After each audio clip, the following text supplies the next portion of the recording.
Certainty kills desire. She didn't leave because you weren't good enough. She left because you became predictable. In her eyes, you stopped being a mystery, and when a man loses his mystery, he loses his magnetism. You see, most men believe that love grows through constant presence, repeated reassurances, and full emotional transparency. They've been taught that consistency builds connection. But in the world of attraction, that's only half true. Because while trust might be built through dependability, desire is born from tension, not routine. When she can map out your next move, when she knows how every conversation will end, when she feels like she's read the final chapter of your story, her desire fades. Not because she's shallow, but because certainty kills imagination. And without imagination, there is no spark. You became a solved puzzle, easily reached, easily understood, easily controlled. And what is controlled can't be craved. That moment she pulled away, it wasn't always conscious. But something deep in her biology recognized that the polarity had collapsed. She no longer had to wonder what you were thinking. No more mystery in your gaze. No challenge in your silence. No questions left to ask. And in that absence of curiosity, attraction suffocated. The hard truth is, she didn't want perfection. She wanted something unpredictable. She wanted to feel the thrill of discovering you piece by piece, not receiving the whole picture on day one. Your emotional openness, though well-intentioned, became emotional exposure. Your constant availability became emotional saturation. And she stopped longing for you, not because you lacked value, but because you became too easily possessed. Desire doesn't grow where there's too much access. It thrives in the unknown.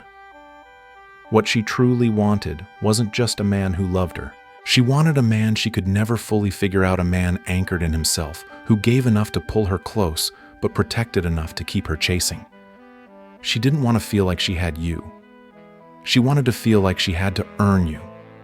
So no, you weren't abandoned because of what you lacked. You were left because you gave too much too soon. You showed her everything too fast, too eagerly, too completely. And once she felt like she owned the map, the adventure died. If you want to reclaim your power, don't become cold. Become calculated. Let her wonder. Let her wait. Let your presence feel earned, not automatic. Because in the world of attraction, mystery isn't manipulation. It's magnetic. Neediness destroys attraction. You thought being expressive would make her feel loved. You believed that texting her good morning, complimenting her constantly, and reassuring her every chance you got would win her over. But the truth no one told you is, this need is not romantic. It's repelling. In the beginning, she was intrigued by your attention, flattered by your consistency.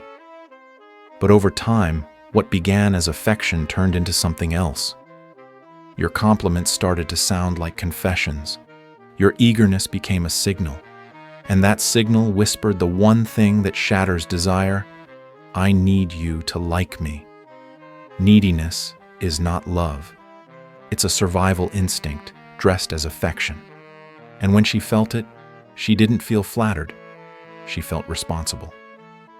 That emotional weight you placed on her wasn't light. It was exhausting. Because women don't desire a man who revolves around their validation. They desire a man who is centered in himself. When your every move is designed to impress her, to win her back, or to prevent her from pulling away, you stop being magnetic and start becoming predictable, and predictable is powerless. You didn't mean to surrender your frame, but you did. Every time you rushed to reply, every time you overshared, every time you confessed more than was earned, you gave away your center thinking it would deepen connection. But what it really did was drown the polarity in your dynamic. She stopped leaning in, not because she didn't care, but because your energy screamed dependence. And no woman can feel safe leaning on a man who collapses under the weight of his own insecurities. Here's the bitter truth: attraction fades the moment you make her your source of worth. She doesn't want to feel like your oxygen. She wants to feel your fire. And that fire doesn't come from constant availability, it comes from sovereignty. A man who doesn't need her to feel like a man. A man who can stand still even when her silence stretches. A man who speaks when he chooses to, not because he fears being forgotten. You thought vulnerability was strength. And it can be, but only when it's backed by boundaries. When you reveal too much too fast, it doesn't build connection. It reveals instability. If you want to be respected, stop performing for closeness. Stop flooding her with access. Your presence must feel earned. Because the moment she feels you need her to feel whole, she no longer sees you as a partner. She sees you as a project. And projects never pull desire. They pull distance. Power comes from emotional control. You were told that strength meant opening up. That being honest with your emotions made you mature. That wearing your heart on your sleeve was courageous. But what they didn't tell you, what no one warned you about, is this expression without structure leads to erosion. A man who feels deeply but has no container for his emotions isn't strong, he's unstable. And no woman, no matter how nurturing, wants to lean on a man whose internal world is dictated by chaos. Because at the core of masculine power is not how much you feel, it's how much you can hold. Emotional control isn't about being numb. It's about being precise. It's the discipline of choosing your response rather than reacting from impulse. Most men think passion is what keeps her close, but passion without composure burns too hot and too fast. It excites her, then exhausts her. She doesn't need a man who cries. First panics quickly or explodes under tension. She needs a man who can feel the storm but remain the sky. A man who can hold pain without spilling it, hold love without losing himself in it, and hold silence without rushing to fill it. The modern man is taught to express, to release, to pour out. But Machiavelli would argue that real power comes not from expression, but from restraint. Because in restraint there is direction, there is intention. A man who masters his emotions does not deny them, he wields them. And that's the difference between a flicker and a furnace. One burns out, the other heats an entire kingdom. When she challenges you, when the emotional winds rise, she's not trying to destroy you. She's trying to find your center. She needs to know, can he remain grounded when the world gets shaky? Can he hold his frame when I test his boundaries? Because tests will come not to play games, but to sense stability. Her nervous system is wired to detect chaos, and if she feels that you're governed by your emotions, she'll retreat. Not because she doesn't care, but because she can't trust your center. If you want to be respected, stop performing your feelings and start mastering them. That doesn't mean silence out of fear, it means stillness by choice. Because emotional chaos doesn't signal strength, it signals lack of self-governance. And any man who can't govern himself will eventually be governed by others. Power in its purest form is presence under pressure. And when she sees that you won't fold, flinch, or flood, she won't just admire you, she'll trust you.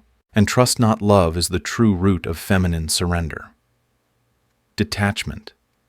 Strength. They told you love means holding on tightly. That devotion is about proving you'll never walk away. That commitment is measured by how much you're willing to bend. But the men who live by those rules often find themselves broken, burned out, and abandoned. Because the truth is, this the man who cannot detach cannot lead. And a man who can't lead himself first and foremost will never be truly respected no matter how much he gives. Detachment isn't coldness, it's not apathy. It's the art of standing firm in your self-worth even when the world or the woman in front of you tests it. And she will. Not because she's cruel, but because something ancient in her nature needs to know, will he abandon himself to keep me? Or will he stand rooted even if I pull away? Most men sadly fold. They overcompensate. They plead. They explain. They soften their edges in the name of love, not realizing they've just traded their crown for comfort. But not you. You must become different. The man who can walk away if the path violates his peace. The man who doesn't beg, doesn't threaten, doesn't chase. He simply remains still, silent, sovereign. Because detachment doesn't push people away, it pulls the right ones closer. It signals depth, power, and a life that doesn't revolve around being chosen. And paradoxically, when a woman sees that you can live without her, that's often when she most wants to be near you. You don't become magnetic by clinging.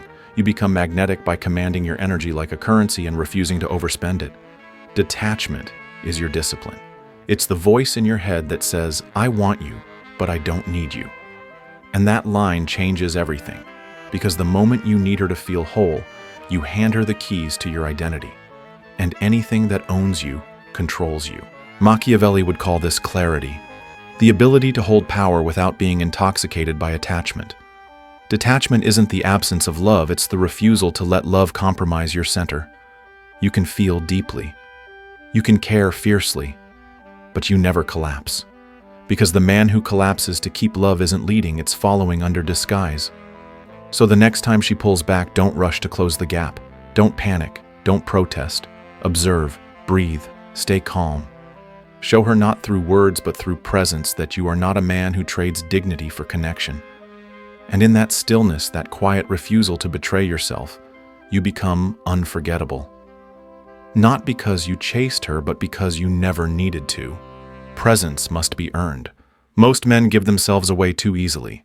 Their time, their attention, their energy, it all flows freely without filter, without pause, without cost. And then they wonder why no one values them. But in truth, what is always available becomes invisible. What is given too freely is never truly appreciated. Women don't fall for the man who's always there. They fall for the one whose presence feels rare, intentional, and alive, with quiet weight. That's because presence, real masculine presence, is not something you give away. It's something others must earn. You may have been taught that availability is kindness, that responsiveness equals connection. But Machiavelli would have said otherwise, because power, especially the emotional kind, is only respected when it's scarce, not scattered. If every text is answered instantly, every compliment offered without hesitation, every emotion revealed without discernment, you become predictable. Predictability is not presence. It's routine. And routine doesn't ignite desire. It dulls it. Think of your attention like fire in winter. If it's always burning, always warm, always ready, it becomes background heat. But if it flickers with intention, if it glows when earned, if it touches with purpose, it becomes unforgettable. A man who understands this doesn't vanish. He doesn't ghost. He simply moves with purpose.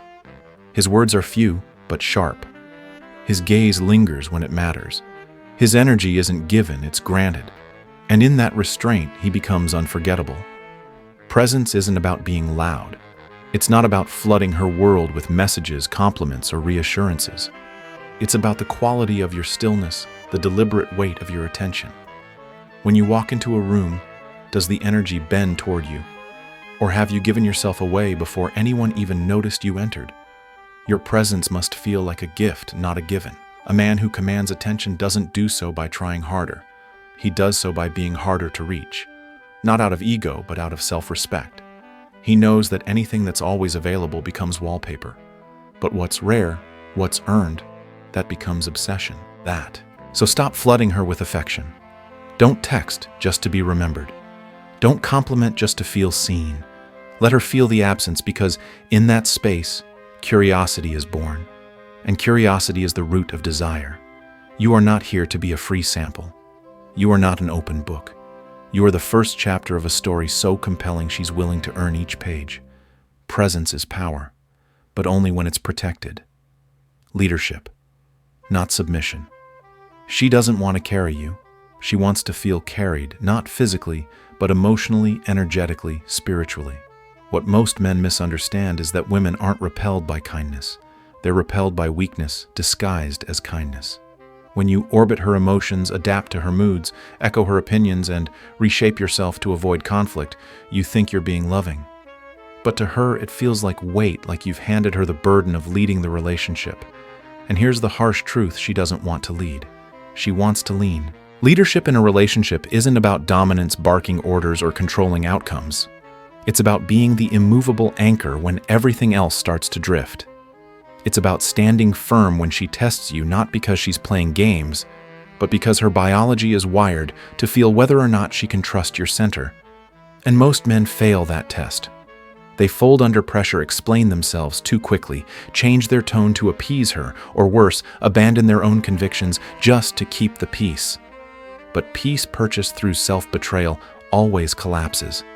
Real leadership is quiet. It doesn't beg. It doesn't justify. It doesn't plead for clarity.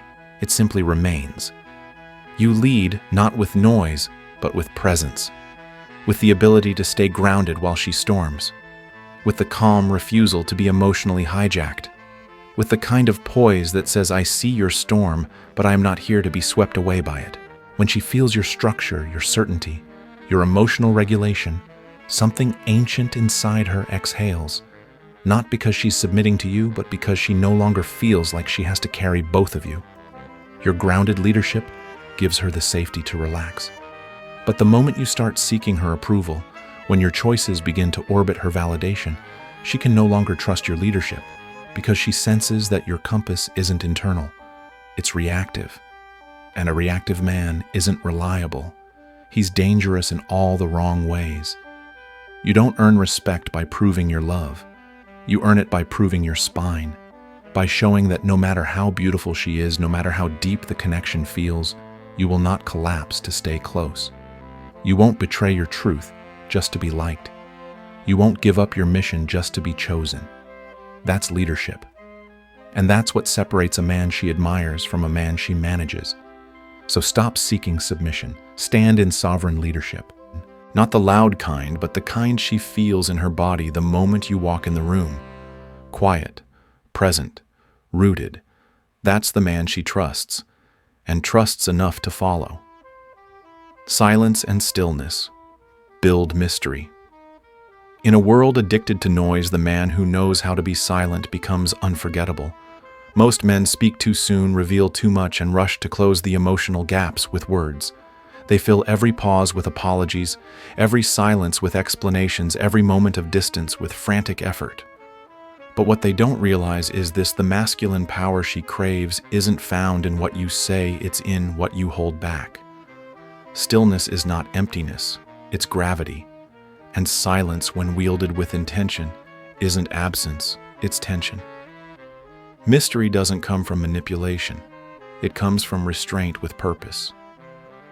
When you share everything too quickly, when your emotions pour out without boundaries, when your every thought is on display, you leave nothing for her to discover. And women don't fall in love with transparency. They fall in love with revelation. Not all at once, but over time, piece by piece. When a man is fully solved, he becomes emotionally predictable. And what is predictable cannot be craved. You must understand a man who moves slowly, who doesn't rush to explain himself, who lets his presence speak louder than his words. That man builds a kind of psychological gravity that pulls others in. Not because he's trying to impress, but because his silence suggests depth worth exploring. In stillness, you signal emotional control. You show that you're not governed by a need to be liked, understood, or accepted. You are self-contained sovereign, and that makes you dangerous in the most magnetic way. When she grows distant, when the room feels colder, when her tone changes, most men panic. They try to fix, to chase, to over-communicate. But the man who understands polarity knows, don't fill the silence. Let it speak for you. She's not always trying to push you away. Sometimes she's subconsciously searching for your center, testing if you'll fold under uncertainty or stay still in your presence. Stillness is not a lack of emotion. It's mastery of emotion. And that mastery creates intrigue. She'll wonder what you're thinking, what you're feeling, why you're not reacting. And that wondering reignites the chase. Because in the end, it's not your vulnerability that keeps her interested. It's your edge, your calm refusal to be fully available, fully understood, fully owned. So let your silence breathe. Let your mystery linger. Don't rush to reveal. Don't perform to be seen. Hold. Because in that stillness, she doesn't see distance, she feels power. Not noise, but weight. Not absence, but depth. And the man who is felt without trying is the man who is never forgotten. Self-worth isn't negotiable. The moment you make your worth dependent on her recognition, you've already surrendered your power. And not just to her, but to everyone. Because self-worth that rises and falls based on someone else's validation is no longer worth. It's approval addiction. And this is what most men aren't taught. You don't earn your crown by being chosen. You wear it by remembering who you are even when no one claps. You thought love meant proving yourself. You thought if you said the right things, gave enough, loved hard enough, she would see your value. But true masculine power doesn't try to be seen. It radiates quietly. It doesn't knock on the door of someone else's affection, hoping to be let in. It stands at the center of its own domain. Because worth is not granted by others. It's declared by you and reinforced through how you move, how you choose, and what you refuse to tolerate. When you compromise yourself to gain her affection, you think you're showing devotion. But what she feels is erosion. Every time you abandon your own needs, shrink your voice, or betray your intuition just to make her stay, you're not loving her, you're bargaining with your soul. And she can feel that. Not with logic, but with instinct. Because a man who needs to be validated is not a man who can be trusted in chaos. If your spine bends under the weight of rejection, you can't be leaned on when life gets heavy. Machiavelli never spoke about romantic love, but he understood something most men still don't. Power is never given. It's never asked for. It's claimed. And no one can claim what they constantly offer up for approval. If you keep asking, do you love me or was I enough, you're not living from presence, you're living from performance. And performances, no matter how beautiful, always end. Your value isn't something she gives you. It's something you own before you even meet her. You don't need her to see it. You need to embody it. Because a man who knows his worth doesn't fear being alone. He doesn't chase affection. He doesn't beg to be understood. He simply stands and lets the world rise to meet him. That's presence. That's magnetism. And that's what makes a woman look at you not as someone to manage, but as someone to follow. So stop negotiating your value in the marketplace of attention. You are not clearance stock. You are not up for approval. You are the standard. And the man who never trades his essence for acceptance is the one the world, especially women, cannot forget. Approval is emotional heroin. At first it feels harmless, a compliment here, a warm look there. Her attention lands on you, and something inside lights up like a spark of proof that you matter, that you're worthy, that you exist. But what begins as connection quickly becomes dependence. And that's the trap. Approval feels like love, but it's not. It's validation. And validation is the emotional heroin of the modern man. One hit, and you feel alive. 2 hits, and you start chasing the high. 3 hits, and now you're crawling for it, burning yourself out just to stay in her orbit. Not because she asked for it, but because somewhere along the way you were conditioned to believe that being chosen made you real. That being liked meant being enough. And so, like many men, you learned to perform, to adapt, to smile when it hurt, to say yes when everything inside you screamed no. But here's what no one warned you. The more you mold yourself for approval, the less of you remains. You become a mirror reflecting her emotions, echoing her desires, suppressing your truth. Not because you're weak, but because no one taught you that approval is leverage. And once she senses you need it, she knows she doesn't have to respect you. She can manage you, not out of cruelty, but instinct, because people manage what they don't admire. They use what they don't fear.